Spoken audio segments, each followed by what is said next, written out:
Yeah, and if you do it accurately and you don't think or blink for the entire time while watching it, and your eyes are soft focused and you're completely wrapped around the visual experience and the audio experience, you become aware that reality is undulate, and you can almost, in a sense, kind of enter into this piece.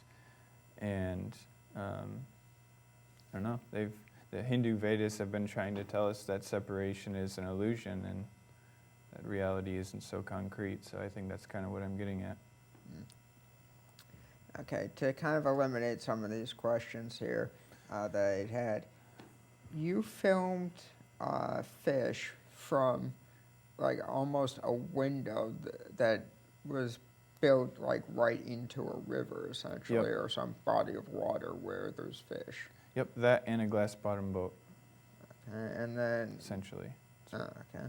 And then the docks you got from the back of a boat you filmed Yep. off of? Yep.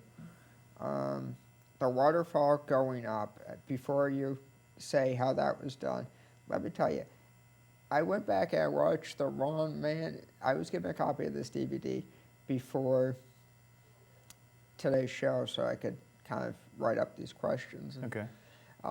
when I saw this, it freaked me out. And when I watched The Wrong Man shortly after, I got even more creeped out because Hitchcock has this thing where the windmill goes in the wrong direction. Yeah. Yep. Yeah. Was that your inspiration, or was that inadvertent? I mean, yeah, sort of. I mean, not really, but, you know, it's all relative. It's a beautiful image, beautiful idea. So when I was actually on vacation, I was just seeing these waterfalls and these fish, and I was just thinking, someday, I don't know, it was weird. I was thinking, someday I'm going to make an experimental film where these waterfalls are glowing neon and they're traveling in reverse, and these fish and ducks are swimming backwards. I don't know about. Quack. I don't know. It's just if it's just me, or there's something incredibly satisfying about seeing fish swim backwards and ducks swim backwards and waterfalls they go almost never do it. backwards. Exactly. Yeah, I think I made this remark while we were watching it, that I was relaxed by watching the fish. Yeah. And I made the joke that I guess that's because of the Polish blood in me. But, you know, my dad's family, I'm not going to go too deep into this, but my dad's family used to have a boatyard called the Taves Boatyard in Cape Cod, Provincetown. Yep. And I only ever saw it once, and it was after the family didn't have it anymore. But it used to be owned by my dad's dad, his uncle, and his other uncle. And then there was a series of mishaps, and they lost it, essentially. But I guess part of that stems from that, although it's funny because I cannot stand to be on boats, and I cannot stand to go fishing anymore, but I still have that love of seeing fish. Yeah, it kind of draws the line between repulsing you and comforting you. It's kind of like this weird instant in between the two. Yeah. So On to the next one? yeah, why not? Our third video is through a glass darkly. Darkly, yeah, through a glass darkly.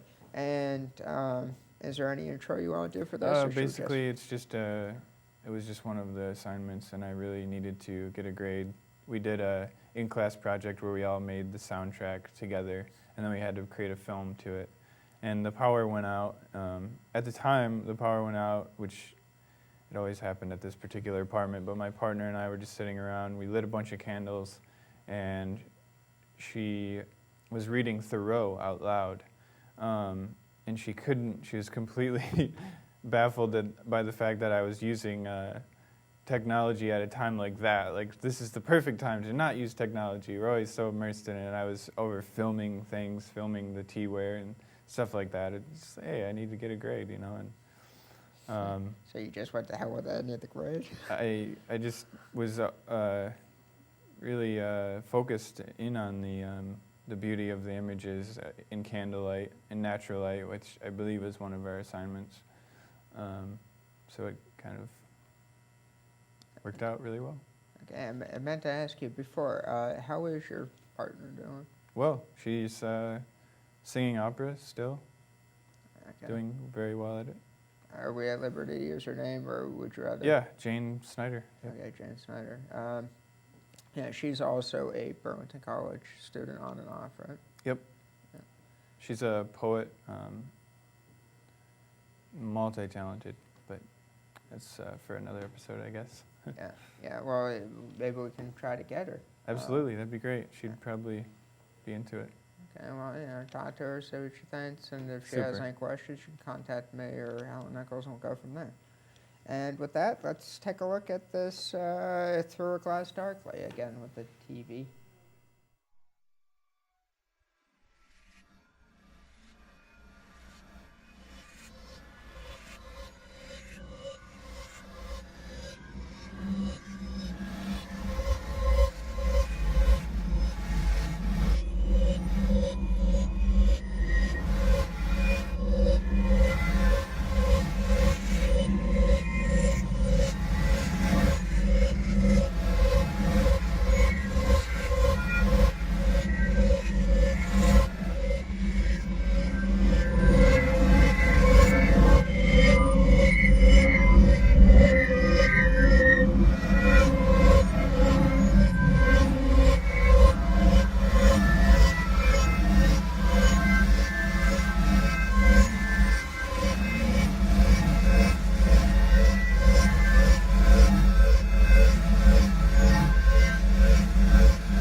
So that was an incredibly shot thing. As you said, it was done in your apartment during a power failure. Mm-hmm.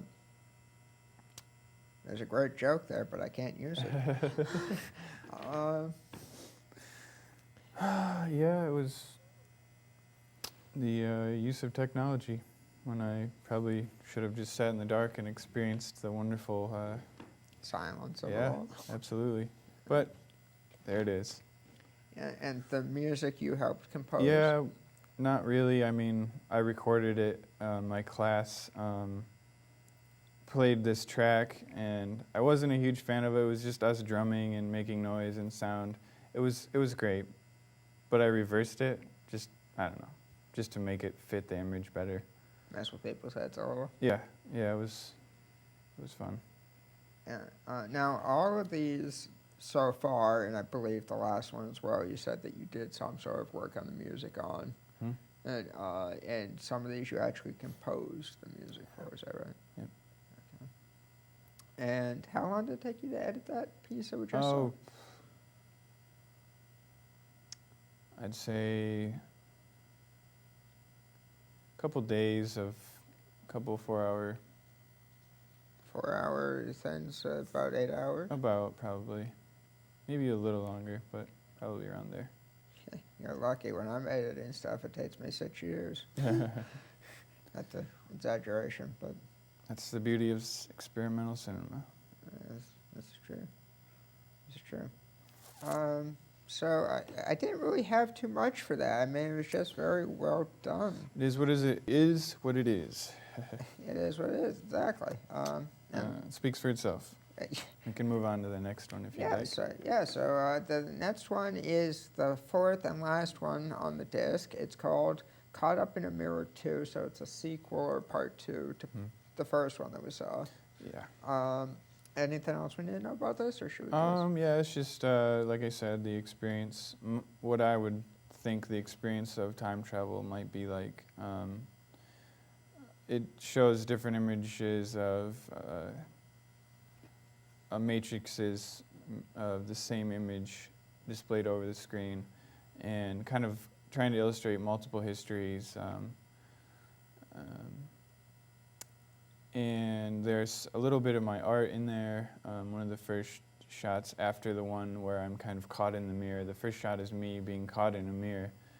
And that was done in camera, all of that. And just kind of get the idea that I'm trapped in this mirror, and then bam, it switches into where you're caught in the experience, and kind of used one of my illustrations as going into this experience, going into the underworld, so to speak. Which I liked in your script and what I saw of your graphic novel there. Right.